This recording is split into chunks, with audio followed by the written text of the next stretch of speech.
The all ages book category is a strange beast, I think, because it challenges the author and the creator to kind of almost cultivate an idea and an image of what can be fully understood across all these different demographics, because that's not an easy thing. You know, the general things that people will understand, the general things that people might take for granted in their cognitive abilities or anything like that, has to be kind of considered. And whether an author goes out of their way to do that initially, or they just end up writing an all ages book, is up for debate, I suppose. But I've read lots of books that kind of broadly, in my mind at least, even if they're not defined as such, they fall into that category. The one that I think might have just hit on the formula of being the perfect all ages book is Rust.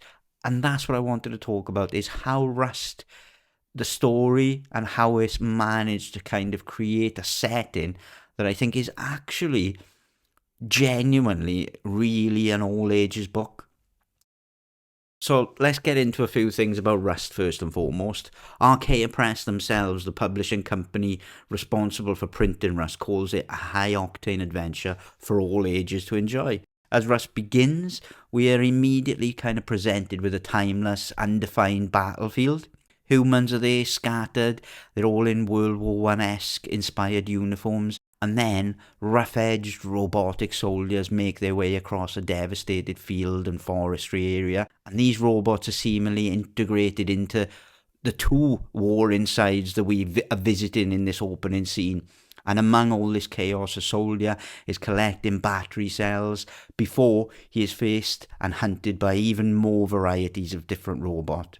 He manages to outsmart his pursuers, and then above his head legions of jetpack-wearing boys glide through the sky. And then we flash forward 48 years later, where the majority of the story takes place on the farm of Roman Taylor. Instantly you notice the Rust is very minimal in its dialogue. It says a lot in the art. It doesn't go into massive detail. It showcases a battlefield, but it doesn't define where or when this battlefield is. And it very much is very timeless in a way. In general, if you have any kind of, reading ability, and if you've gone to school at all, you would be familiar with the concept of war and the world wars and how they looked and the style of them. So just from a kind of graphic point of view, already people are kind of getting familiar notions about what exactly is going on without having all the details and exposition. So it instantly poses many questions as well. What was this war? Who is fighting the war? What are the robots doing there? And why are they jetpack wearing boys flying around? The opening epilogues of all four of these volumes give you this backdrop of the war, and then it jumps forward to the present day. So it constantly goes forward and keeps continually peeling back the story of the war scene you start at. But then equally, you're in the present day, and there's not much time jumping around apart from that. There is a little bit, but it's quite clear. And again, that's another good thing, I think, for all ages. Even though the time jumping is going on, it's quite clear and consistent. This bit is always going to be in the past. This bit is always going to be in the now.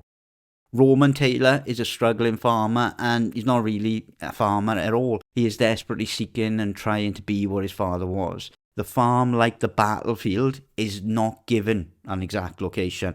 It's a struggling farm, and that's all we get. But it's got this feel of, a Dust Bowl era type farm in America. It invokes all of that kind of imagery and scene setting and environment. When we catch up with Roman, he's writing a letter to his father describing how he is struggling, but how things have improved with the arrival of Jet Jones. Jet Jones is a young boy who has been helping Roman make a go of the farm. He writes about how Jet turned up at the farm and how he was thrown through the barn by a huge robot. And unlike a normal small boy, Jet Jones uses a jetpack, his speed, his inhuman strength to fight the robot. The battle rages for much of the first of the 4 volumes, but eventually Jet is victorious, and in an effort to repay the damage done to the farm, he stays and helps Roman. At least that is what is introduced. Truthfully, Jet is very much lost.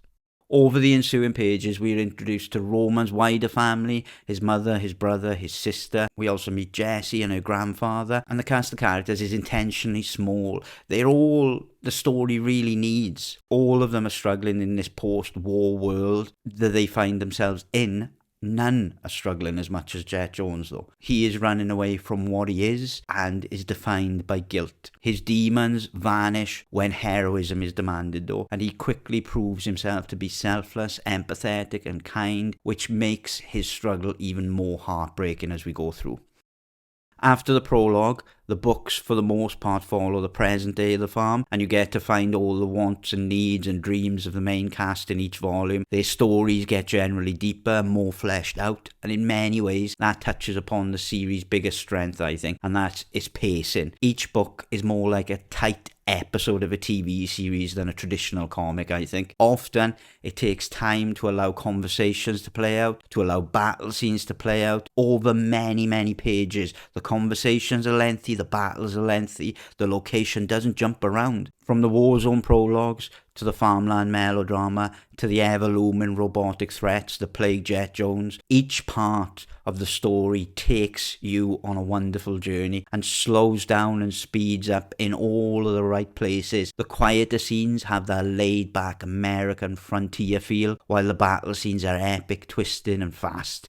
Royden Lepp utilises an often used technique of blurring the backgrounds to increase the speed of characters. The lightning fast speed movements kind of being more intensified with this technique. And though you may have seen this technique elsewhere in other books, it is used to perfection throughout this series and helps to create truly unique battle scenes with frenetic pace and action. And because Jet Jones is such a wonderful character, when he's involved in these and the odds are so stacked against him because he's got such a small frame, that it just makes for this kind of Astro Boy-esque battle, which is always fun, I think.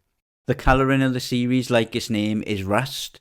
Obviously an artistic choice, which in many ways fits the narrative. You know, as a fan of black and white art, the colouring was not a major issue for me. You know, I'm not used to, highly coloured books generally being my favourites, really. I have a feeling, though, that the colouring of this book will probably be the one thing that puts off a lot of readers, and it may be the only factor that helps to undercut it being for all ages in a way, because a lot of younger readers will probably not be as enticed by that kind of monotone colour approach. But it's an art style that is fine. I just generally think that some people might be put off by it. The art style in general, though, like the story, is uncomplicated, clean, does everything it needs to propel the story along, create emotion from the characters, depth and a sense of place from the environments. It's great. You could happily read all 4 volumes of Rust in a few hours.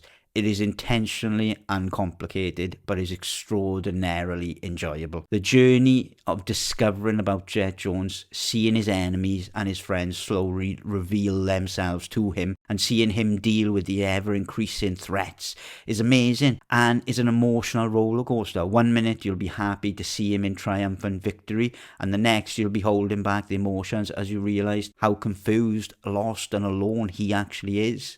While reading this, I was amazed at the skill and discipline it must have taken to avoid overcomplicating this story. And that skill of intentionally not overcomplicating it is why I genuinely think it is a fantastic all-ages book. It introduces so many interesting avenues, any one of which would have no doubt prolonged the series on and on if focused on for just a few more seconds. But instead, what we are presented with is a world with a past and a present, and all of it is there for your imagination to flesh out if you wish or if you didn't. It doesn't define itself by giving sides, by giving massive backstories to everyone and massive dialogue kind of, heavy exposition. It just is there and it's quite immediate. It's an origin story on a fundamental level, really. It's the origins of Jet Jones, a heroic boy who could not escape the battlefield he was born into, but he endeavours to become something more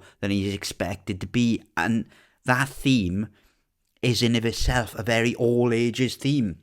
Everyone can understand the notion of someone having a duty, having an origin, but equally not wanting to be defined by that and endeavouring to become something more than what you are expected to be. A high-octane adventure for all ages to enjoy.